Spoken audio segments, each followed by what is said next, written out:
Olá pessoal, tudo bem?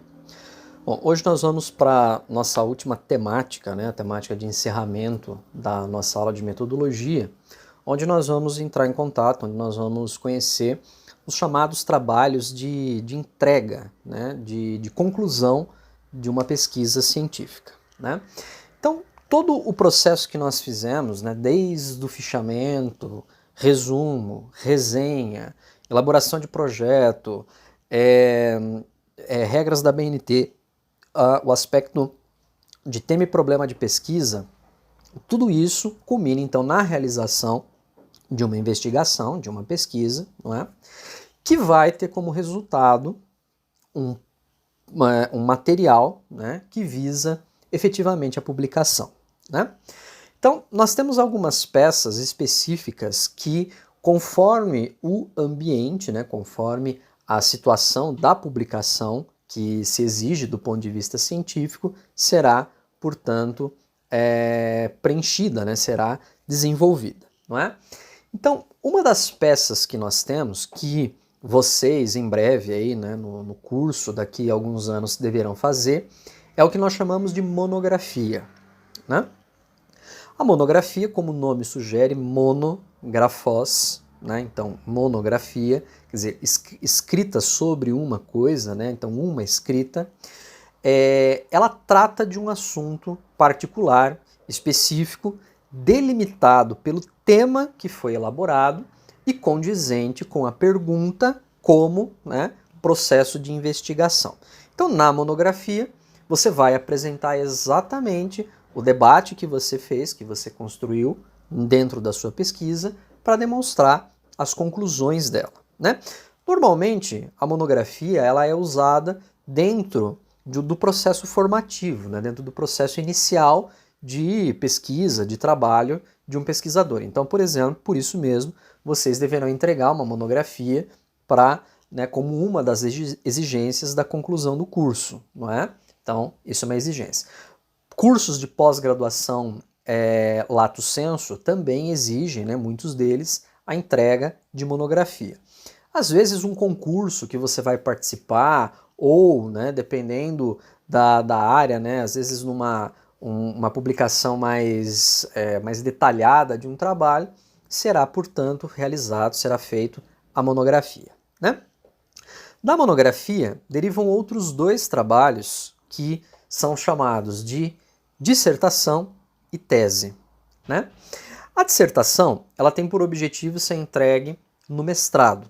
Então ela é um trabalho um pouco mais elaborado que a monografia e ele precisa versar sobre um bom conhecimento dentro daquela área de pesquisa, né? Então a dissertação ela demonstra, né, como o nome sugere, dissertar sobre alguma coisa, falar, né, escrever, no caso, sobre alguma coisa. Ela tem a mesma estrutura, o mesmo formato da monografia, só que ela é um pouco mais extensa, um pouco mais detalhada do ponto de vista da sua confecção, onde a pessoa, né, que tem a intenção do mestrado deve apresentar, deve defender esta dissertação ante uma banca, né? Então ele passa por dois processos, além, né, das disciplinas, tal, que ele tem que fazer, ele vai passar por um processo de qualificação.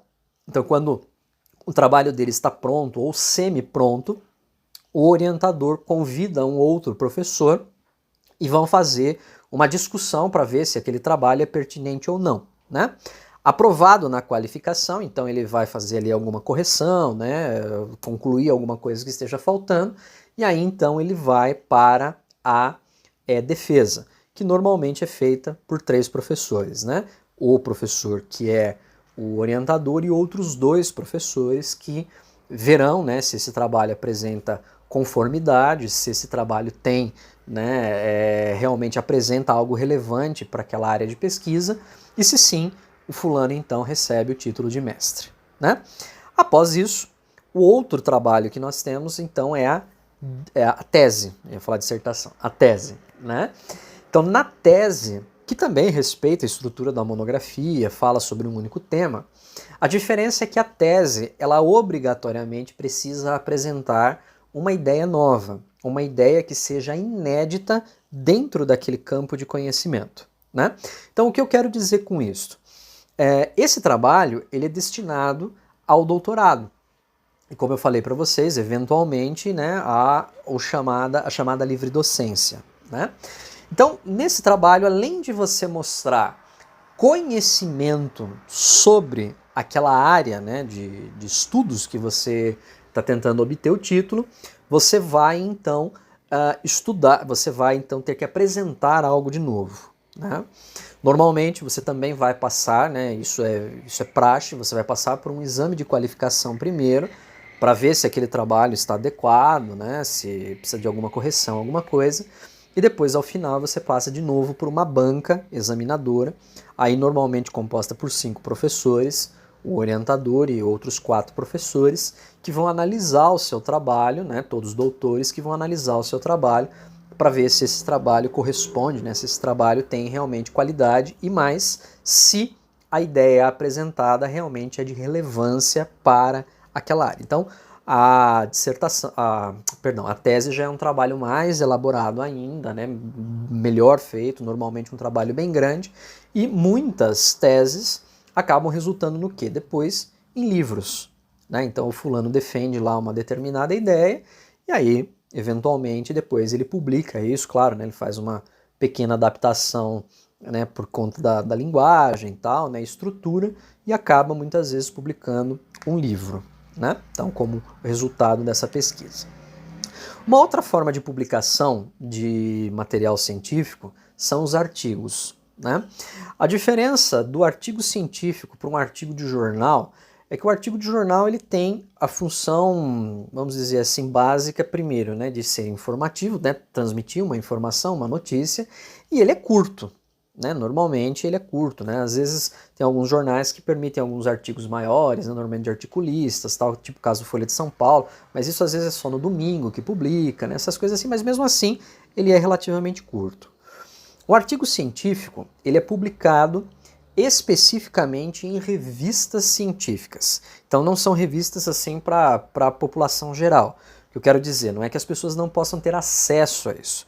O que eu quero dizer é que não é um elemento de publicação, de divulgação puramente simples de entretenimento ou informação, mas é um elemento de divulgação científica, né, de demonstração de uma pesquisa realizada dentro da ciência. Então artigos, claro, dependendo da revista, variam um pouco, mas normalmente eles têm aí entre 10 e 15 páginas, né, e obviamente tem ali as restrições, né, que uma determinada revista, um determinado periódico, como a gente chama, né, a revista de publicação científica ela é chamada de periódico, porque ela tem, né, a sua periodicidade. Alguns lugares publicam uma vez por ano, outros 2 vezes por ano, algumas mais vezes, não é? E a gente tem ouvido falar muito disso agora, diante dessa pandemia, por conta de artigos, né, estudos que vêm sendo feitos em relação a esse vírus, né, o coronavírus, o Covid-19. Então a gente vira e mexe, porque fulano publicou um artigo na revista tal, né, na Science, na Nature, né, que são, por exemplo, grandes revistas, né, de publicação na área das ciências naturais. Tá?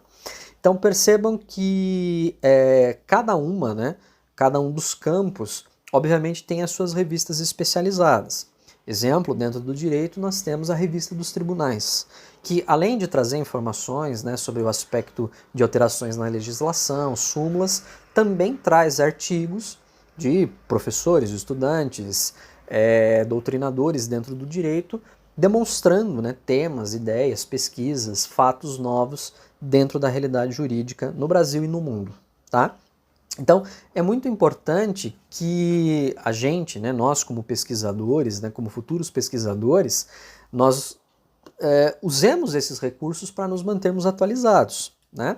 Existem muitas fontes hoje, né, na internet, hoje muitas revistas, elas estão deixando de ser revistas físicas e passando a ser revistas por meio eletrônico, até por uma questão de baratear, né? Você não tem o custo do papel, da impressão, de transporte, e pela facilidade, né? Eu sento aqui no meu computador, eu consigo acessar, por exemplo, um periódico publicado em Harvard, eu consigo acessar um periódico da USP, eu consigo acessar um periódico da Universidade de Tóquio, né?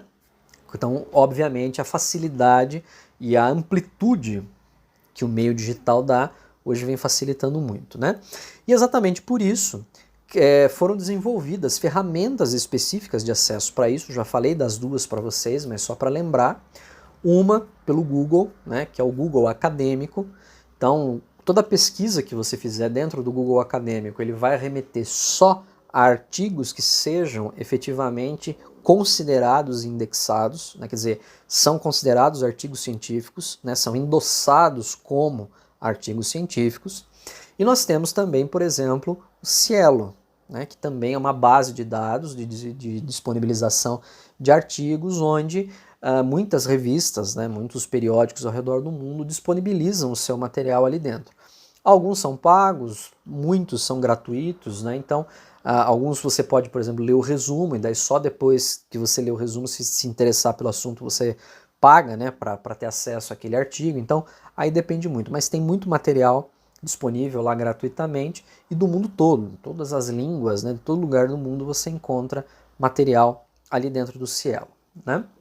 Então, essencialmente, esse texto, né, que vai promover a divulgação científica, né, que vai demonstrar o resultado da pesquisa, ele tem, obviamente, algumas características, né?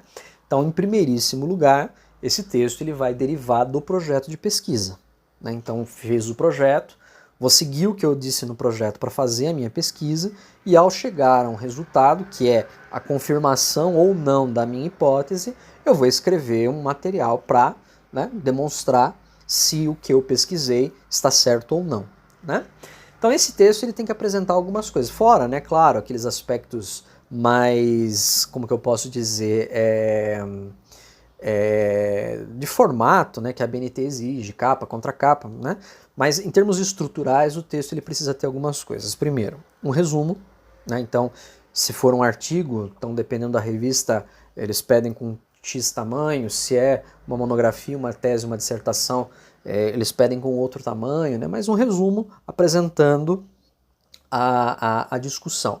Normalmente esse resumo vem em duas línguas, né? Então a língua original, que no nosso caso seria o português, e aí uma língua auxiliar, às vezes dependendo do periódico exige espanhol, às vezes inglês, você vai publicar num outro lugar alemão, então obviamente francês, né? Depende obviamente do local de publicação, né? Outra coisa que tem que ter são as palavras-chave. Então a indicação de 3 a 5 palavras-chave normalmente para que se facilite o acesso, né, desse texto, que hoje com o computador você vai colocar lá, então na hora que eu faço uma pesquisa, por exemplo, eu consigo facilmente chegar a um determinado artigo, tá? Aí em termos do corpo do texto, ele tem que ter a introdução, onde essencialmente ele vai apresentar os elementos do projeto de pesquisa, então ele vai apresentar o tema, o problema, a hipótese, né? Os objetivos gerais, os objetivos específicos. Aí, o desenvolvimento, né? Então, um artigo, normalmente ele vai ser dividido em tópicos, como aquele artigo que eu pedi para vocês lerem. A tese, a dissertação, a monografia vai ser dividida em capítulos. Então, normalmente, né, no capítulo 1 é onde você vai apresentar a discussão, no capítulo 2 é onde você vai apresentar a ideia que você tem sobre aquilo, né, o que você está, o tema de pesquisa, e no capítulo 3 você traz a conclusão, né, então onde você vai articular o capítulo 1 com o capítulo 2. Basicamente, estrutura de raciocínio, tese, antítese e síntese, né, essencialmente isso. Aí ao final vem o que antigamente se chamava de conclusão, hoje a gente chama de perspectivas futuras, né, no sentido de que o trabalho ele não fecha ali, ele abre, né, possibilidades para outras pesquisas. Depois disso, referências, então, né, livros, artigos, vídeos, né, qualquer coisa que você tenha usado para referenciar o seu trabalho, né, para demonstrar que isso é pesquisado, analisado por outras pessoas, né, o que você usou de apoio para o seu trabalho. E ao final, se for necessário, se tiver alguma coisa a mais, além, né, às vezes você quer colocar lá um questionário, você quer colocar alguma coisa, então aí anexos, tá? Então, em termos gerais de estrutura, qualquer uma dessas peças científicas, elas seguem essa estrutura de apresentação, né? Então, no slide que eu coloquei aí para vocês, vocês vão perceber que eu faço uma demonstração passo a passo de cada um desses itens, tá? Mostrando o que ele deve ter e erros comuns que as pessoas cometem, né? Eu não vou ficar repetindo aqui agora nesse momento, porque né, a leitura ela é bem mais direta, bem mais objetiva, tá? Então, essencialmente isso. E ao final do slide eu coloquei para vocês um quadrinho, né, uma demonstração de quais são as partes efetivamente que uma monografia, uma tese, uma dissertação deve ter, tá? Então às vezes a gente fala assim, ó, a monografia aí do curso tem que ter 30 páginas, 35 páginas. O aluno fala, nossa, meu Deus do céu.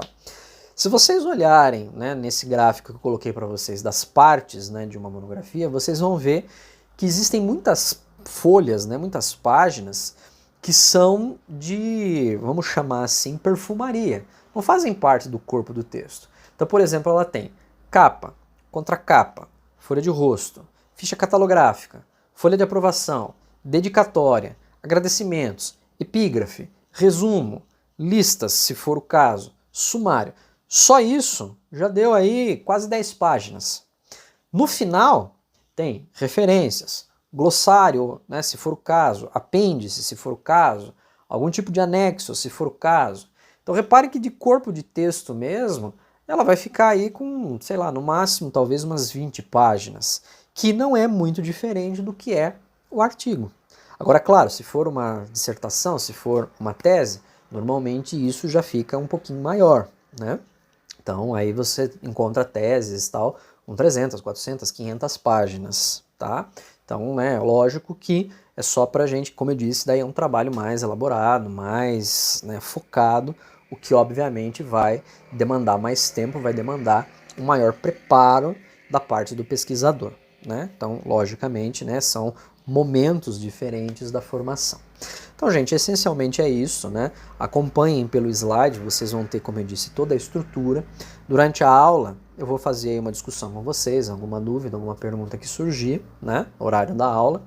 E eu estou disponibilizando também um capítulo de um livro que é diferente daquele livro tem no livro do Severino, né, a metodologia, para quem comprou, mas no livro da Lakatos, que tem disponível na biblioteca online, não tem essas peças. Então eu procurei lá, achei um outro livro, então eu vou disponibilizar os capítulos para vocês, né, na biblioteca virtual, exatamente para que vocês acessem e vocês, né, tenham também aí um material de apoio para entender mais sobre artigos, sobre monografia, tese e dissertação, tá bom? Um grande abraço para vocês, bons estudos e até mais. Um abração. Tchau, tchau.